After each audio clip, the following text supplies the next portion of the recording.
Assalamualaikum and hi everyone. We are Coach Menu from Bougainvillea. Let me introduce our members first. I am Nora Amira Akila. This is Nur Melissa Darwisha. This is Nur Atira Afza. And lastly, this is Shaza Nabila. On the whole, we can see that obesity is a chronic condition defined by an excess amount of body fat. It indicates a weight greater than what is considered healthy, commonly defined by a measurement of body mass index (BMI) calculated by dividing body weight kilograms by height meters squared. The prevalence of overweight adult BMI of between 25 and 29.9 and obesity BMI of 30 or over is increasing. There are 9 common factors of obesity.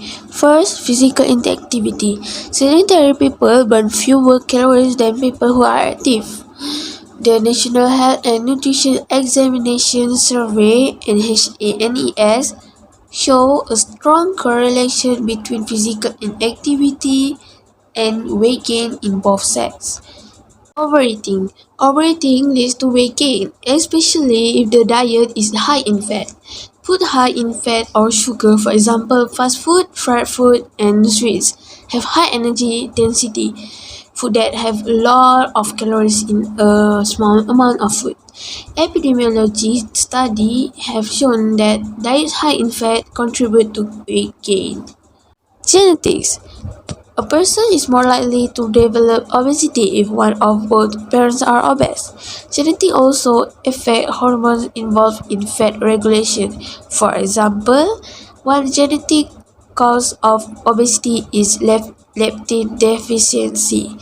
Leptin is a hormone produced in fat cells and in the placenta. Leptin controls weight by signaling the brain to eat less when body fat stores are too high. If for some reason the body cannot produce enough leptin or leptin cannot signal the brain to eat less, this control is lost and obesity occurs. The role of leptin replacement as a treatment for obesity is under exploration. A diet high in simple carbohydrates. The role of carbohydrate in weight gain is not clear. Carbohydrate increase blood glucose levels, which in turn stimulate insulin released by the pancreas.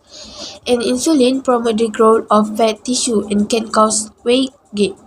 Some scientists believe that simple carbohydrates such as sugars, fructose, desserts, soft drink, and the rest contribute to weight gain because they are more rapidly absorbed into the bloodstream than complex carbohydrates, and thus cause a more pronounced insulin release after meals than complex carbohydrates. This higher insulin release, some scientists believe, contributes to weight gain.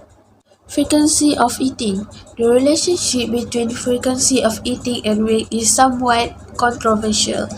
There are many reports of overweight people eating less often than people with normal weight. Scientists have observed that people who eat small meals 4 or 5 daily have lower cholesterol levels and lower or more stable blood sugar levels than people who eat less frequently.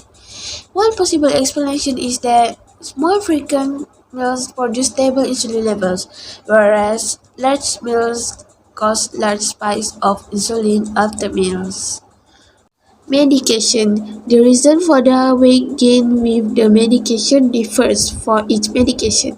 If this is a concern for you, you should discuss your medication with your physician rather than discontinuing the medication, as this could have serious effect. Medication associated with weight gain include certain antidepressants and anticonvulsants. Some high blood pressure medication and antihistamines also cause weight gain. Psychological factors. For some people, emotion influence eating habits. Many people eat excessively in response to emotions such as boredom, sadness, stress, or anger. While most overweight people have no more psychological disturbances than normal weight people. About 13% of the people who seek treatment for serious weight problems have difficulties with binge eating. Diseases such as hypothyroidism, insulin resistance, polycystic ovary syndrome, and Cushing syndrome are also contributors to obesity. Some diseases such as Prader-Willi syndrome can lead to obesity. Social issue. There is a link between social issue and obesity. Lack of money to purchase healthy foods or lack of safe place to work or exercise can increase the risk of obesity. How to prevent obesity? First, we need to consume less bad fat and more good fat. Contrary to belief behind the low-fat diet craze of 19, not all fat is bad. Nutrition journal show that intake of healthy dieting fats such as polyunsaturated fats can improve cholesterol levels and reduce obesity risk. Then we must consume less processed and sugary foods.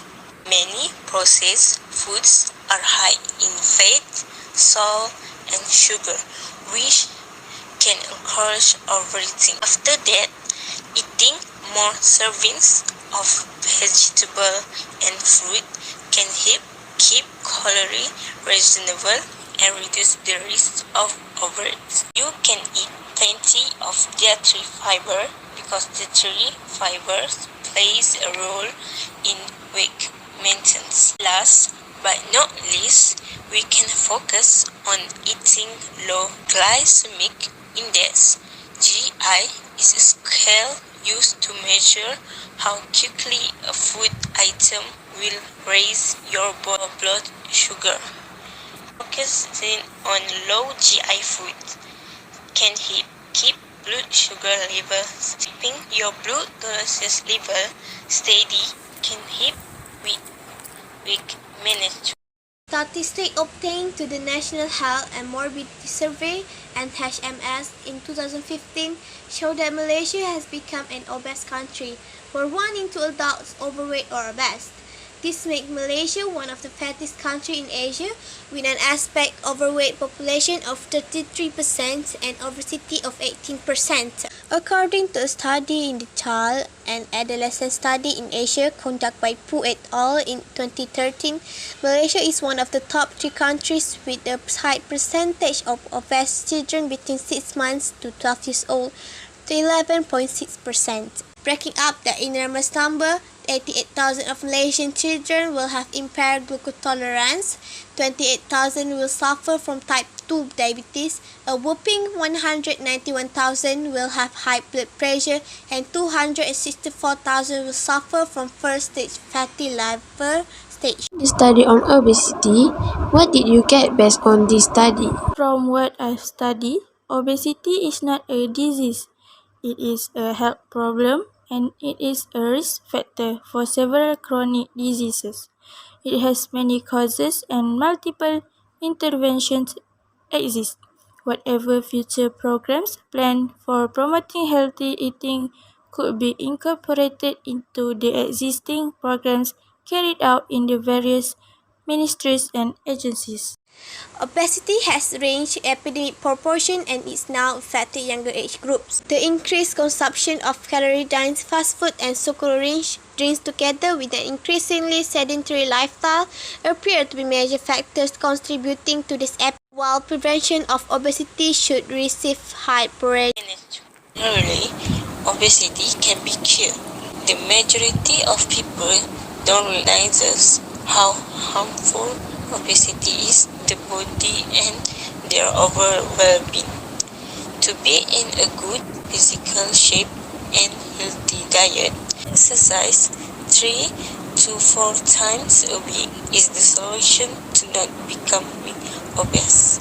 Let's change our style of living by living healthy lives. I am aware that there are many factors that cause obesity, and one of them is physical inactivity. So I will try to be more active like always. exercising, and jogging. Thank you for watching. Don't forget to like, share, and subscribe.